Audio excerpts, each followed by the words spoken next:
Dear ladies and gentlemen, a very warm welcome from Austria to Mexico, to the other side of the Atlantic Ocean. I'm very grateful to have the opportunity to speak to you and to give you a short outlook on the Venice Declaration itself and how we put it to practice in Carinthia.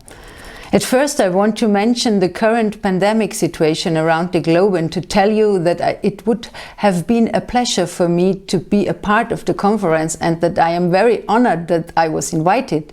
Due to some scheduled appointments in my calendar, there was no possibility to travel overseas, and I hope that my video message will transport the passion with which we are working on the various political tasks occurring in our society. Carinthia is part of the ELISA network. This abbreviation stands for European Local Inclusion and Social Action Network. Many European regions are part of this network, and within the network we are talking about and discussing various social and healthcare topics, creating innovative projects and processes which we, after evaluating them, implement in the different political processes. We are doing all this work to develop our social and healthcare system and to provide many different offers for our population. In one of our ELISAN conferences, the Venice Declaration was presented some years ago. Carinthia then took the opportunity to sign the Venice Declaration and to be part of the IFFD network, the International Federation for Family Development. The Venice Declaration combines the European Sustainable Development Goals and sets the focus on families. Families are a very important part of our society.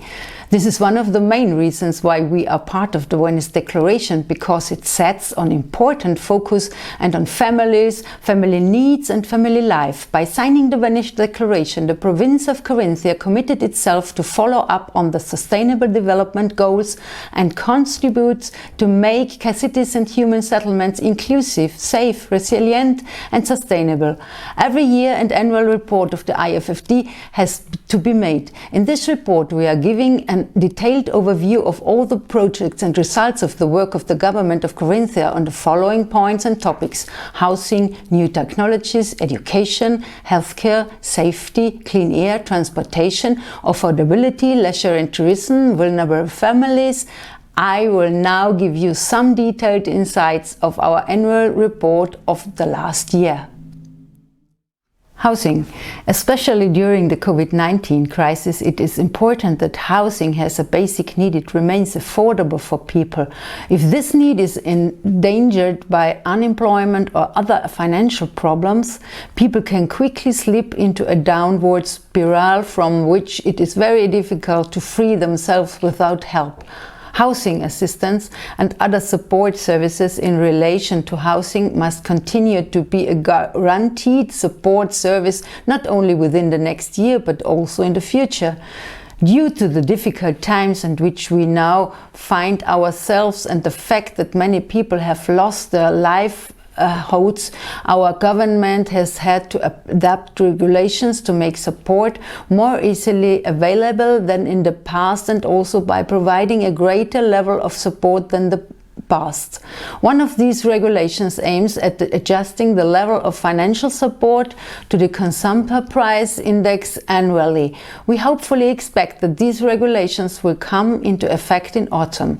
In connection with the provision of housing for vulnerable families, our families in difficult life situations, the following offers in particular are worth mentioning: SOS Children Village, Family in Crisis; SOS Children Village, Host Families; AVS Mother-Child Housing.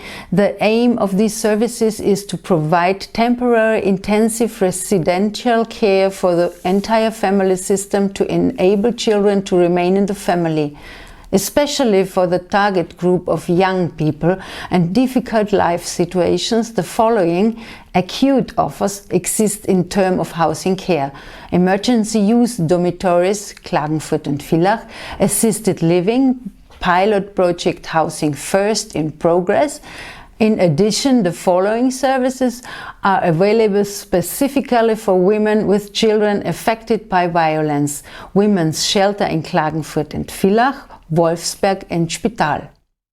Earlier assistance, frühe Hilfen, the early intervention service is aimed at pregnant women as well as mothers and fathers with children up to the age of 3 who find themselves in specific life situations characterized by very early or very late parenthood, insecurities in dealing with their child, children with risk factors for development, excessive demands in this respect, psychosocial distresses such as a lack of social networks, existential worries and like, relationship conflicts, experiences of violence, psychological problems such as anxiety and depression, preventing these and other stress factors as early as possible and strengthening parental and family resources ensures the best possible development for children, parents and family life. This service is already available in the districts of Villach-Stadt, Villach-Land, Spital and Wolfsberg and is to be extended to the entire region of Carinthia. Family holiday. The family is the child's first and above all formative social community. In Carinthia there are many families who, despite various forms of support, cannot afford to consider even a short break with their children. This is especially true of single parents and large families. In particular, families with a medical or social indication are entitled to claim a holiday grant.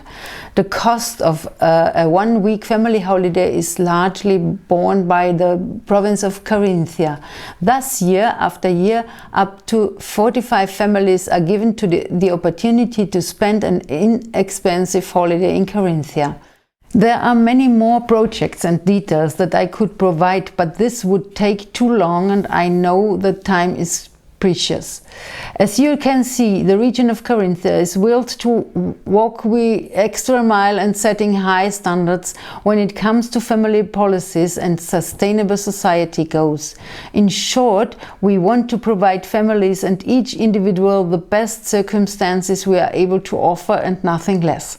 The Venice Declaration helps us to work towards these goals and reminds us always not to lose focus. I can only recommend to take this opportunity and to become part of the growing Venice Declaration family. Thank you very much for listening to my explanations. I wish you all the best and a successful conference. Hello from Carinthia.